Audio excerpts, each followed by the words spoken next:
Quiero darles la bienvenida al simposio de Secrets Unsealed en Teología de la Última Generación. Tuvimos dos oradores que entraron en detalle en la naturaleza de Cristo y compartieron algunas cosas muy poderosas para considerar. Y tengo un gran tema hoy porque tengo ambas, justificación y santificación, para hacerlas en una presentación. Ahora, la buena noticia de esto es quizá la naturaleza de Cristo puede ser bastante complicada, pero la santificación y la justificación no son tan complicadas. Como dije, no hay tiempo para cubrirlo todo, así que por favor envíen preguntas para que podamos direccionar cualquier cosa que pueda necesitar un poco de atención. ¿Podrían hacer eso? Ahora pregunta, ¿qué creemos sobre la naturaleza del pecado y la culpa? ¿Acaso eso influencia lo que creemos sobre la naturaleza de Cristo? Por supuesto que lo hace. ¿Lo que creemos sobre la naturaleza del pecado y la naturaleza de Cristo afecta lo que creemos sobre la justificación y santificación? Seguramente están todas conectadas. Hay un innegable flujo lógico que llega a una conclusión con lo que creemos sobre la última generación. La gran pregunta es, ¿la idea de la última generación de completos vencedores, personas con completo desarrollo del carácter, esto encaja con el Evangelio? ¿Qué es exactamente el Evangelio? Bueno, en palabras simples podríamos decir que el Evangelio es la historia de Jesús viniendo y muriendo en la cruz, pagando el precio por nuestros pecados para que podamos ser perdonados y ser salvos. Es Juan 3:16, porque de tal manera amó Dios al mundo que ha dado su Hijo unigénito para que todo aquel que en él cree no se pierda, mas tenga vida eterna. Cada línea del pensamiento cristiano creo que está de acuerdo con esa visión simple del Evangelio. Esa es la buena noticia, ¿cierto? Los escritores del Nuevo Testamento usan muchas palabras diferentes para describir cómo el Evangelio funciona en la vida real. Conceptos como convicción, arrepentimiento, confesión, todas tienen una conexión con una persona experimentando el Evangelio. Los escritores de la Biblia también usan palabras como conversión, justificación, santificación. ¿Son estos conceptos lo mismo que el Evangelio? ¿O al menos son parte del Evangelio? Así que la pregunta es, ¿qué es la justificación? Ahora, pienso que todas las líneas del pensamiento cristiano están de acuerdo en que la justificación significa que un pecador perdido es contado justo ante Dios al aceptar la muerte de Jesús en la cruz por el perdón del pecado, y que esto es un don gratuito de Dios que solo podemos recibir por la fe en Jesús. La pregunta con la cual los cristianos tienen dificultad es, ¿qué hay sobre el pecado que continúa o puede continuar en la vida de una persona que ha sido perdonada y justificada? ¿El pecado continuo es de esperarse con el continuo perdón? ¿Es una persona que ha experimentado la justificación perdonada de pecado? ¿Se espera que esa persona venza el pecado o continuar pecando? Ahora, algunos creen que una persona justificada seguirá pecando, aunque quizás no voluntariamente, hasta que Jesús venga y esto mortal se vista de inmortalidad. Ellos dicen, bueno, no se puede hacer nada porque por la naturaleza pecaminosa debemos depender de la gracia de Dios para el perdón del pecado, y eso es todo lo que hay que hacer. Otros creen que la justificación cambia al creedor, así que él o ella pueden vivir una vida santificada, venciendo al pecado. Así que, ¿qué es la justificación? ¿Qué es lo que se supone que cumple? Ahora todos estamos de acuerdo en que es perdón, pero hay más sobre ello. ¿Qué tal el nacer de nuevo? ¿Es parte de la justificación? Vamos a buscar en Juan 3:3 en un segundo. Pero algunos dicen que nacer de nuevo es una característica esencial de la justificación, pero otros dicen que está completamente separado de la justificación, lo cual es correcto. Veamos lo que dice Jesús sobre esto. Respondió Jesús y le dijo, de cierto te digo, que el que no naciere de nuevo no puede ver el reino de Dios. Ahora, si uno debe nacer de nuevo para ser salvo, ¿puede ser separado del perdón? Si la justificación es perdón solamente, sin haber nacido de nuevo, ¿cómo puede uno entrar al reino de Dios? Jesús dijo que uno no puede entrar sin nacer de nuevo. Ahora, no tiene sentido tener una teoría de justificación que no salva a una persona, ¿cierto? Sin el nuevo nacimiento, la justificación está, en el mejor de los casos, no completa, no terminada. No hay salvación sin nacer de nuevo, según Jesús, solamente con un cambio poderoso. Vamos a ir a Romanos 1.16 en un segundo, pero solo con un cambio poderoso de corazón. Un nuevo corazón, de hecho, que viene con un nuevo nacimiento. ¿Es posible tener santificación de verdad y que sea algo real en la vida de una persona? Así que en Romanos 1 tenemos a Pablo hablando aquí, o escribió, sí, él dice, porque no me avergüenzo del Evangelio, porque es poder de Dios para salvación a todo aquel que cree, al judío primeramente y también al griego. Así que Pablo dice que el Evangelio es poder, no meramente una teoría, no es solo un constructo intelectual para que los teólogos debatan. Para Pablo, el Evangelio es poder. Jesús dijo que es el nuevo nacimiento que trae este poder a través del Espíritu Santo. Ahora, como joven, tuve el privilegio de ir a una gran escuela adventista del séptimo día, al lado de la Universidad de la Unión Atlántica. Y esa escuela, junto con ir a la escuela sabática en la iglesia, ¿saben? La escuela sabática para niños. En ambos lugares aprendí que Jesús tomó las cargas de mis pecados y murió por mí para que pudiera ser perdonado y tuviera su vida de justicia en lugar de la mía. Ahora entendí que era un regalo gratuito, pero también entendí que necesitaba obedecer los 10 mandamientos de Dios para que pudiera estar listo para cuando Jesús regresara. Y yo quería estar listo para cuando Jesús viniera otra vez. Sin embargo, mis padres no estaban haciéndolo muy bien con la vida cristiana. Crecí en un hogar donde mis padres perdían su temperamento, donde ambos maldecían algunas veces, y ambos, en formas diferentes, eran violadores del sábado, a veces, no todo el tiempo. Pero nuestra familia de 9 llenábamos una banca de la iglesia pareciendo pequeños soldados. Pero era definitivamente diferente en casa.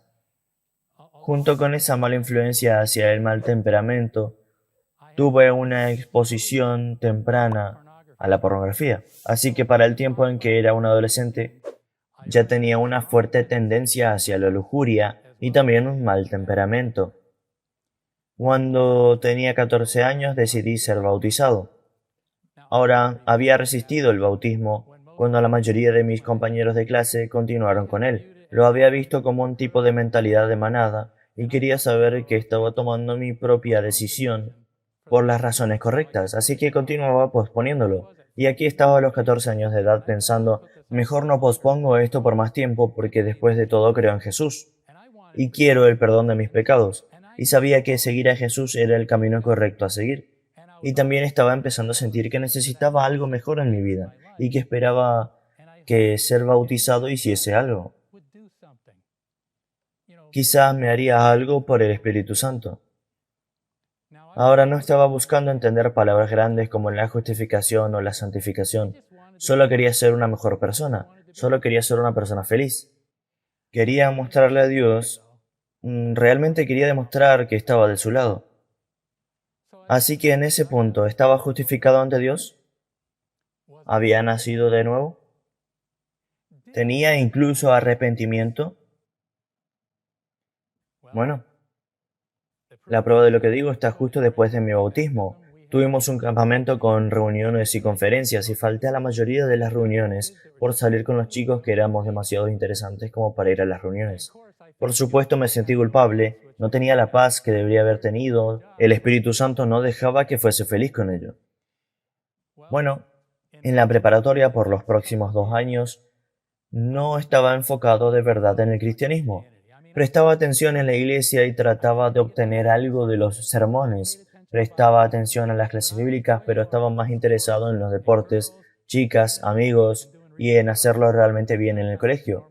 ¿Suena como un chico de 15 a 16 años normal? Algunas veces oraba en mi dormitorio, pero no muy a menudo. Algunas veces me metía en peleas en el dormitorio. Todavía tenía ese mal temperamento y tenía la tendencia de empujar los límites con las chicas. Mi actitud era, ya saben, nadie es perfecto, pero mi autojustificación siempre me dejaba sintiendo como que culpable. En ocasiones pedía por el perdón de mis pecados, pero eso no me daba completa paz, quizás solo un poco. ¿Estaba justificado? ¿Había nacido de nuevo? Mientras me acercaba a mi último año de preparatoria en la Academia Pioneer Valley, pensé más en las cosas de la vida, y esto a menudo pasa cuando los chicos se están volviendo mayores. Pensé más en las cosas de la vida, cómo debía vivir, qué tipo de persona quería ser, y tuve un gran último año, y me sentí como que realmente había crecido, me había organizado, y que era un cristiano en la cúspide de una gran vida.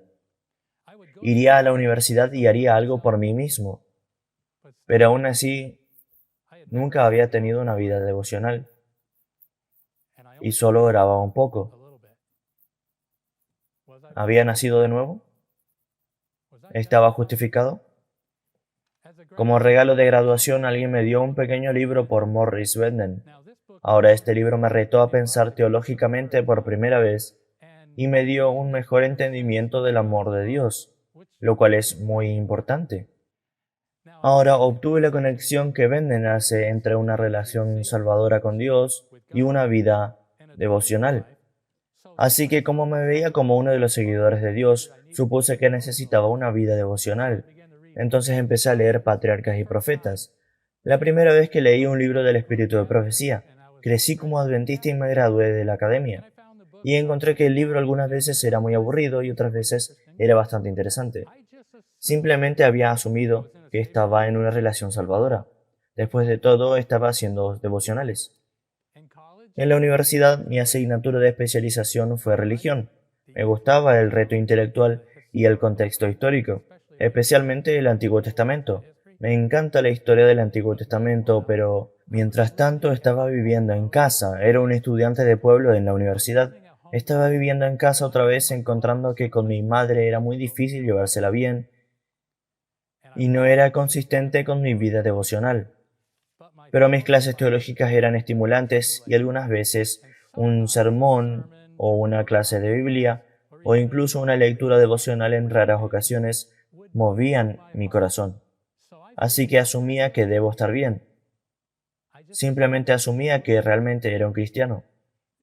Y si las cosas eran un poquito menos de lo que debían ser, pensaba mi madre, las cosas mejorarían. Después de todo, la santificación es un trabajo de toda la vida. Pero, ¿había nacido alguna vez de nuevo? ¿Estaba incluso justificado? Y las cosas se pusieron peor, en lugar de mejorar. Parecía que mi temperamento, que había sido vencido cuando era de último año en la academia, haría reapariciones y atacaría sorpresivamente. Tuve un episodio muy malo con mi madre y con mi padre también. De hecho, amenacé con matar a mi padre. Y lo decía en serio en ese momento, estaba en tal estado de ira. Y entonces, mi último año en la universidad, una asignatura especial en religión, tuve una explosión muy pública en un juego de hockey sobre piso, y fui expulsado de ese juego.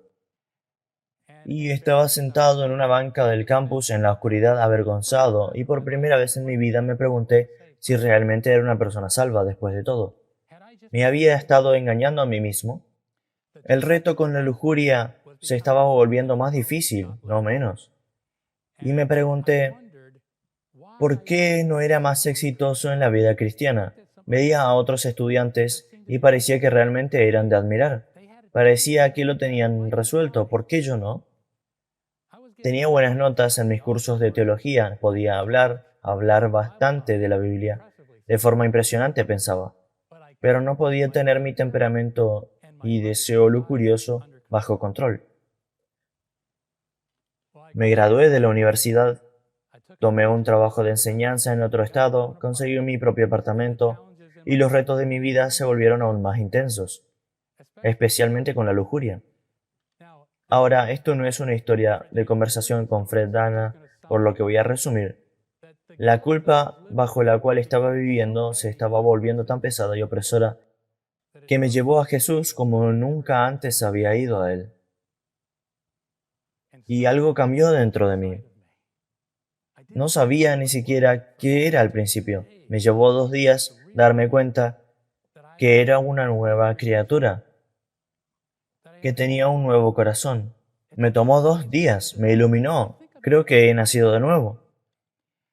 Tenía un nuevo poder para controlar mi temperamento y tenía una completa victoria sobre los deseos lujuriosos.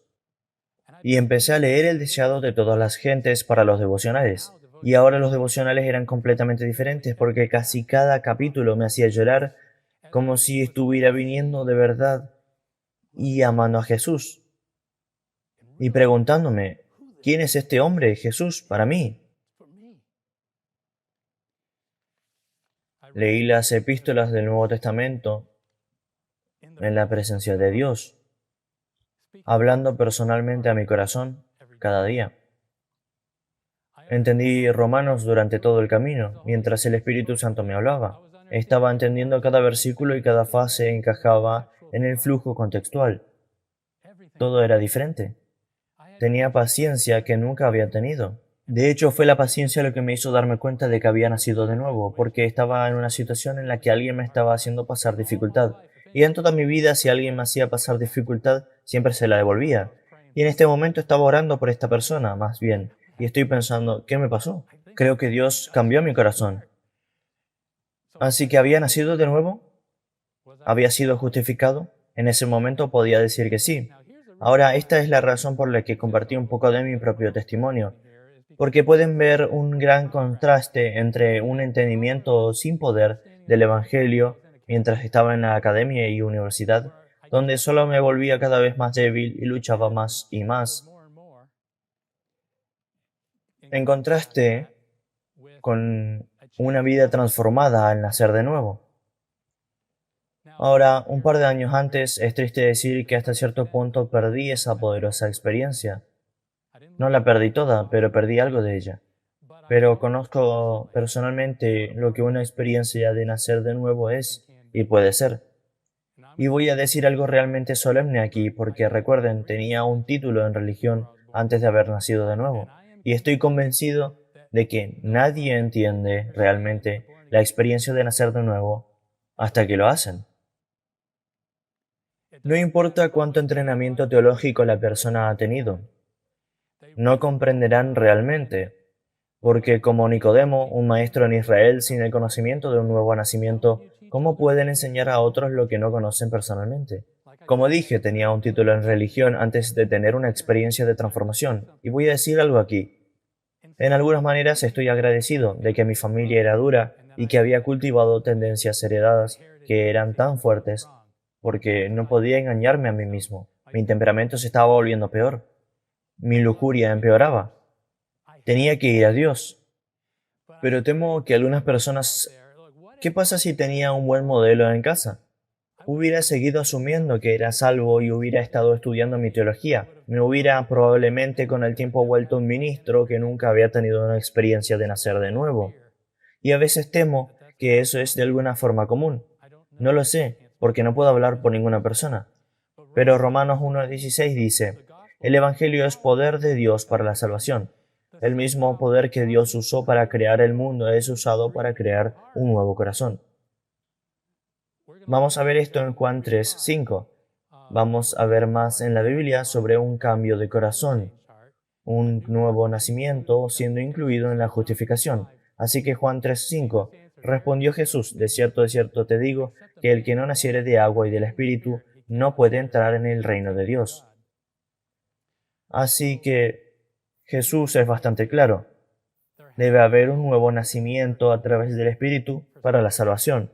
No es opcional. Y para una completa visión de justificación, esto tiene que ser parte de ello. De otra forma, tienes una visión de la justificación que no salva a nadie. Necesitamos el perdón de los pecados, por supuesto, para ser libres de la paga del pecado. ¿Por qué necesitamos volver a nacer del Espíritu? Romanos 8:9 nos ayudará con esto. Porque el pecado dominará la vida de una persona si no tienen el poder del Espíritu Santo. Miren lo que dice Romanos 8:9. Mas vosotros no vivís según la carne, sino según el Espíritu, si es que el Espíritu de Dios mora en vosotros. Y si alguno no tiene el Espíritu de Cristo, no es de él. Es bastante poderoso, ¿no lo creen? También iremos a 2 Corintios 5:17 en un minuto, pero piensen en esto. De acuerdo a Romanos 8:9, si no tenemos el Espíritu, no somos de Él. No podemos ser cristianos, no podemos vivir una vida cristiana sin el Espíritu Santo.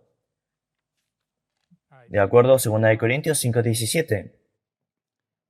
Este es también una afirmación del nuevo nacimiento, solo pronunciada diferente. De modo que si alguno está en Cristo, nueva criatura es.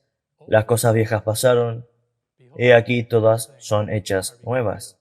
Después de mi experiencia de nacer de nuevo, cuando me crucé con ese versículo en mis devocionales, me emocioné mucho.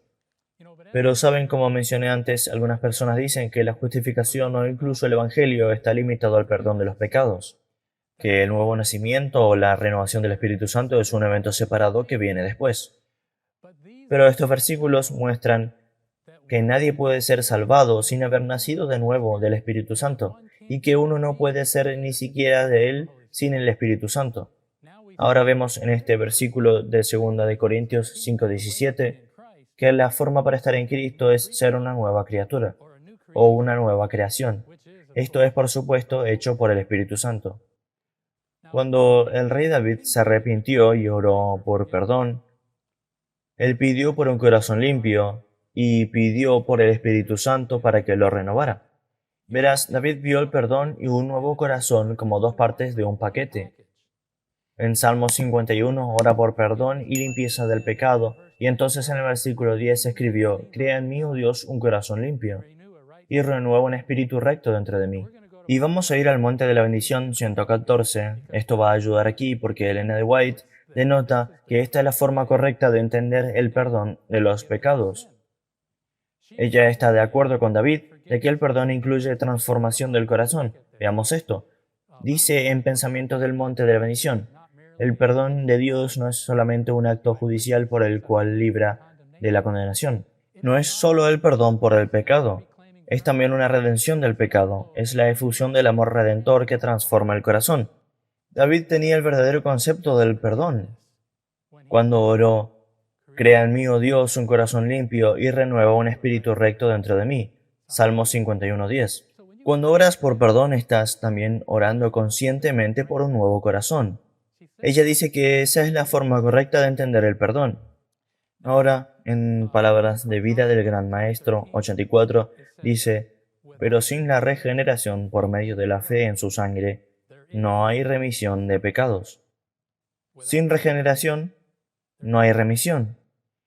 Ahora, quizás una de las afirmaciones más poderosas de Elena de White la encontramos en Palabras de Vida del Gran Maestro 163. Este es un capítulo que muestra que nacer de nuevo del Espíritu Santo, convertirse en una nueva creación en Cristo Jesús, está incluida en la justificación. Así que miremos cuidadosamente. Cuando el pecador, atraído por el poder de Cristo, se acerca a la cruz levantada y se postra delante de ella, eso es arrepentimiento, ¿no? Se acerca a la cruz levantada y se postra delante de ella. Se realiza una nueva creación. Se le da un nuevo corazón. Llega a ser una nueva criatura en Cristo Jesús. La santidad encuentra que no hay nada más que requerir. Dios mismo es el que justifica al que es de la fe de Jesús. Romanos 3:26. Ahora, me gustaría mantener esa cita allí, pero vemos en estos pasajes lo mismo que los versículos bíblicos han dicho. Cuando vienes a Cristo eres hecho una nueva criatura. De acuerdo, pero ¿qué hay de esa frase? La santidad encuentra que no hay nada más que requerir. Es interesante porque justo después de esto, ella está haciendo referencia a Romanos 3:26. Cualquiera que sepa algo sobre Romanos sabe que Romanos 3:26 es un versículo de la justificación. Ella está hablando sobre la justificación aquí, así que ¿a qué se refiere cuando dice que la santidad encuentra que no hay nada más que requerir?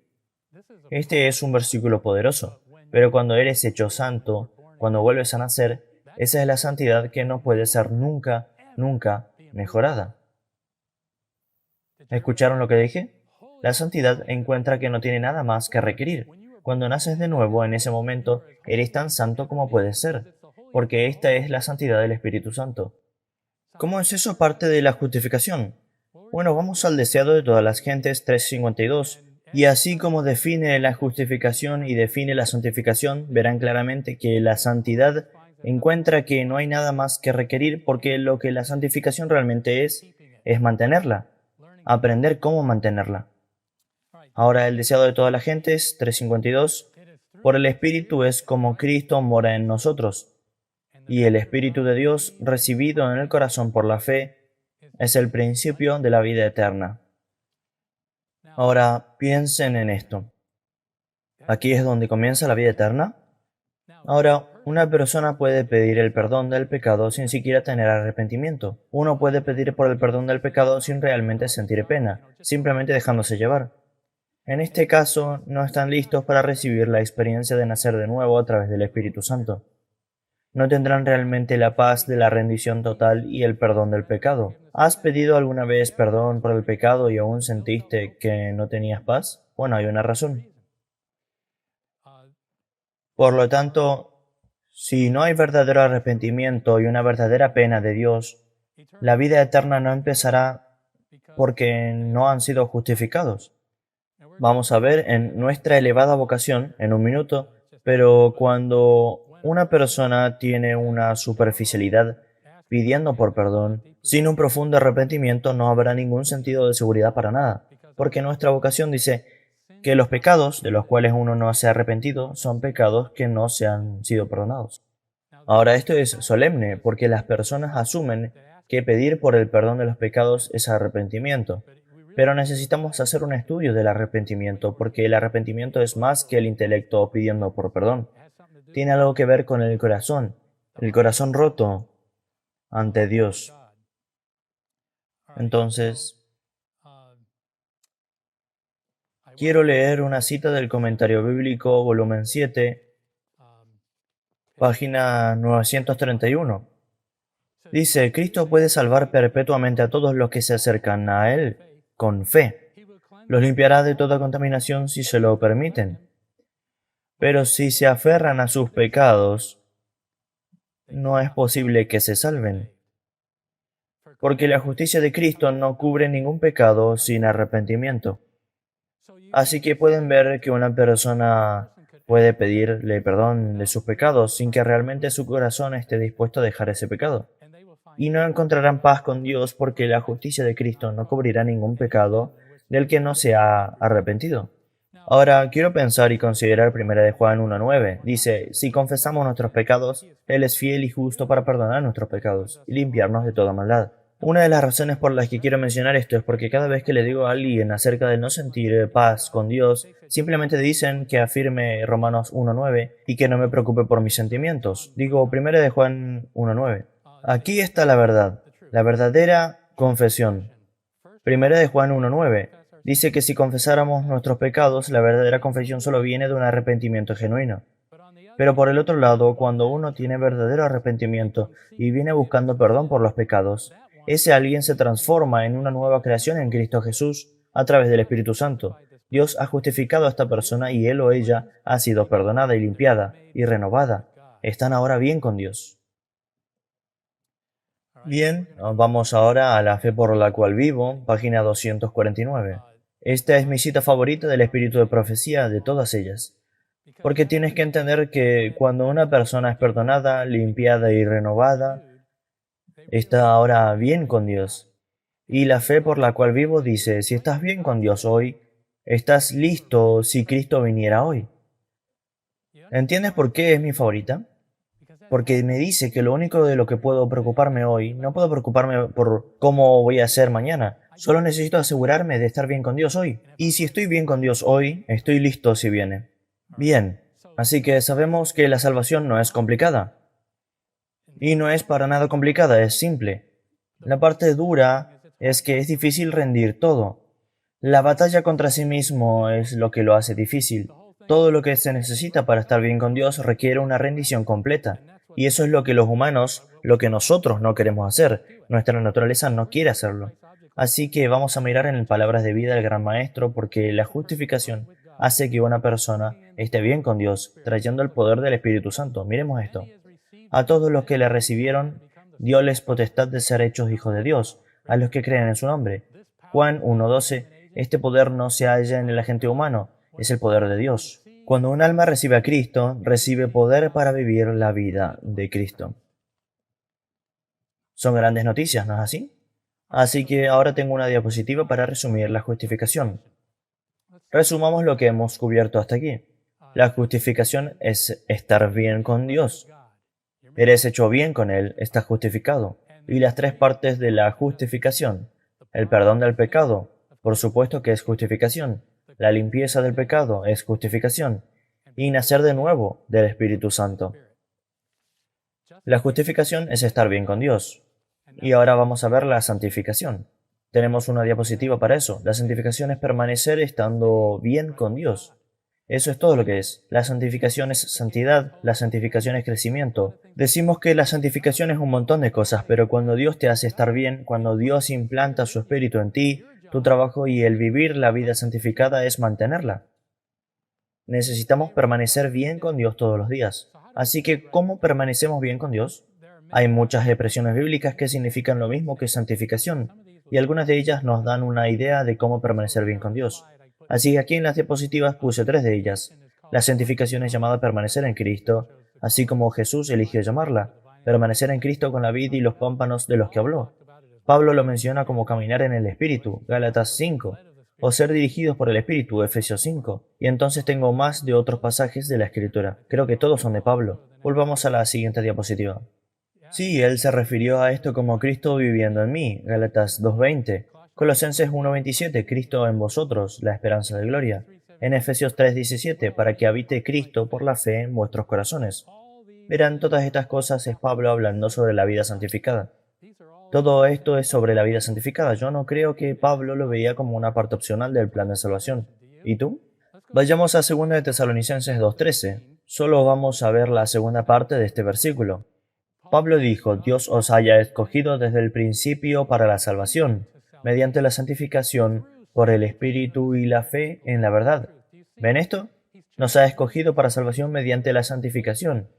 Así que Pablo claramente habla de la santificación como una parte de la salvación en este versículo porque recuerden, la santificación es permanecer bien con Dios. Isaías 59:2 nos va a ayudar aquí en un minuto.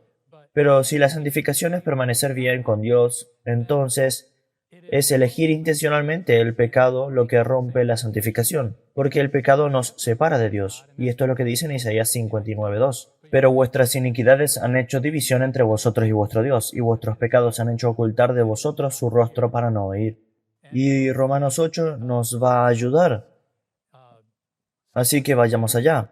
Romanos 8:8 dice, y los que viven según la carne no pueden agradar a Dios. Y el versículo 13 dice, porque si vivís conforme a la carne, moriréis. Mas si por el Espíritu hacéis morir las obras de la carne, viviréis. Así que Pablo dibuja un contraste claro entre el vivir en la carne, vivir en el pecado, estar separado de Dios. La muerte es lo que va a llegar. Y entonces dice, si vives en el Espíritu, tendrás vida. Recuerden que Romanos 6:23 nos dice, porque la paga del pecado es muerte. Escuchen amigos, el pecado es siempre el enemigo. Nunca deberíamos defenderlo, nunca deberíamos excusarlo, nunca deberíamos permitirlo, porque cualquier pecado conocido nos separa de Dios. Vamos a ver en La fe por la cual vivo, página 140, y vamos a ver algo claramente allí. Verán, la verdad del asunto es que no podemos permanecer bien con Dios mientras que intencionalmente elegimos el pecado. Eso es elegir otro maestro. Y Jesús dijo, ningún hombre puede servir a 2 maestros. Mateo 6:24. Así que vamos a La fe por la cual vivo, página 140. El pecador impotente debe allegarse a Cristo como su única esperanza. ¿No es eso cierto? Es nuestra única esperanza. Si se interrumpe esta unión por un momento, pone en peligro su alma y la de los demás. Solo estamos seguros en el ejercicio de una fe viva. Pero si cometemos cualquier pecado conocido o descuidamos deberes conocidos, ya sea en el hogar o afuera, la fe se destruye y el alma se separa de Dios. Esto es específicamente el lidiar con el pecado conocido y aclaremos esto un poco más en unos minutos. Pero piensen cuán lógico es esto. Si estás bien con Dios, solo piensa en esto. Si estás bien con Dios y entonces el diablo te tienta a hacer algo que sabes que no deberías hacer, y entonces el Espíritu Santo, tu conciencia, te habla y te dice, no lo hagas, huye hacia Cristo. Si escuchas y obedeces al diablo, ¿cómo puedes decir que estás bien con Dios? Elegiste seguir a un maestro diferente. Ahora, esa cita, como dije, está limitada a cosas que conoces que están mal. Si no sabes que algo está mal cuando lo haces, no es una elección de otro maestro. Eso sería, eso no sería visto por Dios como una elección pecaminosa, sino como ignorancia. Dios es justo y sabe que cuando la gente nace de nuevo les va a tomar tiempo para aprender algunas cosas. Y es por esto que podemos traer Santiago 4.17 de regreso. Por esto es que Santiago 4.17 es tan claro. Y al que sabe hacer lo bueno y no lo hace, le es pecado. Así que si no sabes, no estás tomando una elección pecaminosa, no intencionalmente. Vamos al quinto volumen del comentario bíblico, página 1145.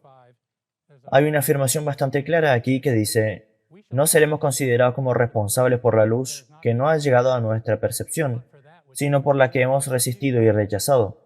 Un hombre no puede posicionarse de la verdad que nunca se le ha presentado, y por lo tanto no podrá ser condenado por la luz que nunca tuvo.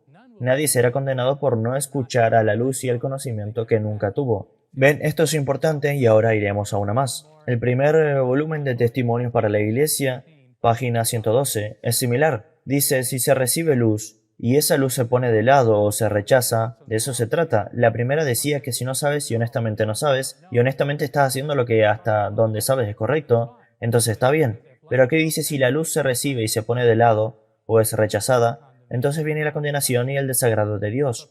Pero antes que se reciba la luz no hay pecado, porque no hay luz que ellos puedan rechazar. Ahora vemos que hay dos factores separados y verdaderos en la santificación. Siempre significa permanecer bien con Dios, permanecer con Cristo. Y vamos a ver esto en 1 de Juan 3:6. Siempre significa permanecer bien con Dios, permanecer en Cristo, caminar con el Espíritu, y no voluntariamente o intencionalmente elegir el pecado. Así que 1 de Juan 3:6, todo aquel que permanece en Él no peca. Si estás permaneciendo en Cristo, no eliges voluntariamente el pecado, porque eso es elegir a otro maestro. Y si permaneces en Cristo, estás obteniendo el poder del Espíritu Santo para rechazarle. Pero también, mientras miramos la santificación y decimos que no es el pecar voluntariamente, también reconocemos que la gente puede no entender cosas y puede hacer cosas que una segunda persona puede ver como pecado, pero es solamente un punto ciego para la primera persona. Por lo tanto, no es responsable por así decirlo. Por ejemplo, una persona puede tener una experiencia de volver a nacer y permanecer en Cristo, pero estar completamente sin una pista sobre el sábado verdadero. Nunca había escuchado esto antes. Nosotros veríamos esto como una violación del cuarto mandamiento, pero Dios no lo condenaría por eso. Nosotros sabemos cuál es la verdad, por lo que si nosotros violamos el sábado es claramente un pecado voluntario, y no es permanecer bien con Dios en santificación. Así que el segundo factor en la santificación es el crecimiento. La gente necesita crecer. Cuando tienen la oportunidad de aprender algo, será entonces que se convertirá en condenable. Solo Dios entiende completamente la responsabilidad de cada persona, porque solamente Él sabe lo que ellos han visto y de lo que se les ha condenado. Vamos a ver una gran cita de la educación, página 257, en un minuto.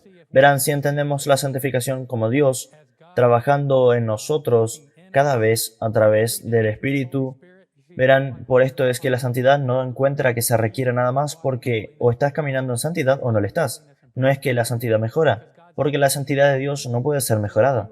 Así que si entiendes la santificación como Dios trabajando en ti, cada día a través del Espíritu Santo, creo que podemos ser realmente feliz con esto. ¿Quién sabe las cosas maravillosas que Dios hará en tu vida? Aquí en la educación, página 257, dice, por la fe en Cristo se puede suplir toda deficiencia de carácter, purificar toda impureza, corregir toda falta y desarrollar toda buena cualidad.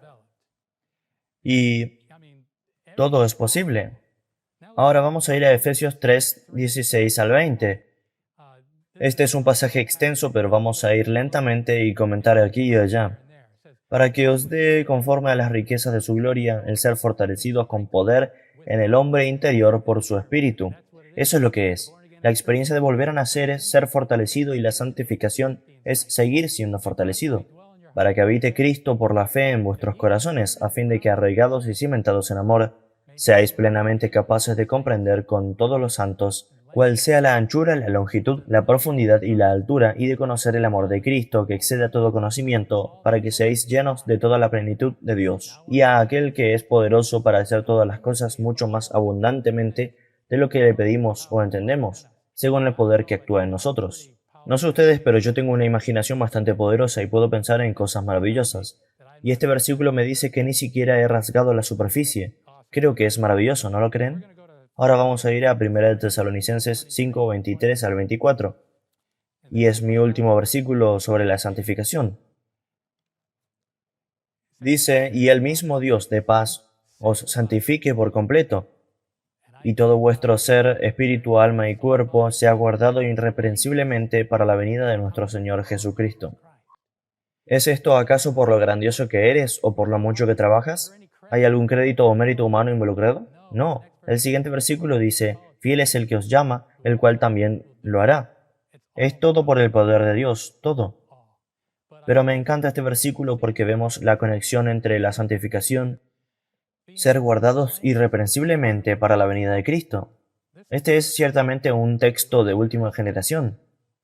Incluye a la última generación, seguramente, así que ¿crees que la santificación es opcional o es una parte esencial del Evangelio? Creer que la santificación no es esencial en el plan de salvación es pensar que uno puede romper la relación con Dios, no seguir estando bien con Dios, elegir un maestro diferente y de alguna manera estar justificado y salvo de todos modos. Saben, es Cristo adentro y el pecado afuera, o el pecado adentro y Cristo fuera. Es importante resaltar la verdad de que todos los logros, todas las victorias sobre la tentación, toda la obediencia a la ley de Dios, guardar el sábado, toda la vida saludable, todo el autocontrol con el temperamento, paciencia y lujuria, toda cosa buena es posible en el creyente por la gracia del poder de Dios. Este poder hace posible amar a aquellos que no nos tratan bien, amar a aquellos que intentan hacernos parecer unos tontos.